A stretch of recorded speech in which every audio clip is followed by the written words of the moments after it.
പരിപാടി ഒരു ധൈര്യത്തിന് അപ്പൂപ്പനെ കൂടി ഹെൽപ്പ് ചെയ്യാൻ വന്നിട്ടുണ്ട്. അപ്പൊ നമുക്ക് ചക്ക ടേസ്റ്റ് നോക്കാം. അപ്പൂപ്പൻ ടേസ്റ്റ് നോക്കുന്നുണ്ട്.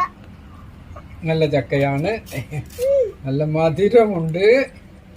നിങ്ങൾ പ്ലാവിന്റെ ഏറ്റവും മുകളിൽ കയറി പറിച്ചെടുത്തുകൊണ്ട് വന്ന നല്ല തേൻ വരിക്ക ചക്ക. ഞങ്ങൾ ഇന്ന് ചക്ക പുഴുങ്ങാൻ പോകും, ഇപ്പൊ കറി വെക്കാൻ പോവുകയാണ്. എന്ന് പറയും. അത് പറയുന്നതിന് ഞാൻ കല്യാണി ഏൽപ്പിക്കുന്നു. കല്യാണി പറയും. നമ്മളൊരു പാത്രത്തിൽ ആക്കി വെച്ചിട്ടുണ്ട് ചക്ക. അപ്പൊ നമ്മള് കഴിച്ചിട്ട് ടേസ്റ്റ് ഒക്കെ ഉണ്ട്. നമ്മള് ഒന്ന് വെച്ച് നോക്കിയതേ ഉള്ളൂ.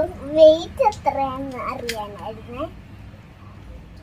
ഇത് ഇനി ചക്ക ചെറുതാക്കി തുളയെടുത്ത് ചെറിയതായിട്ട് അരിഞ്ഞ് പാത്രത്തിലാക്കി വേവിച്ച് നമ്മള് ഒരു കറിയാക്കും. അതെ, നമ്മളൊരു കറിയാക്കിയോ കുഴയാക്കിയോ നമ്മുടെ ഇഷ്ടത്തിന് നമുക്കിത് കഴിക്കാം.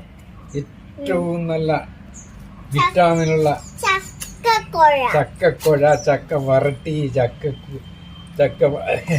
അട, ചക്ക മീൻകറി, ചക്കമോര്, ചക്ക തൈര്, ചക്ക കൊണ്ട് ഒരുപാട് വിഭവങ്ങൾ ഉണ്ടാക്കാം.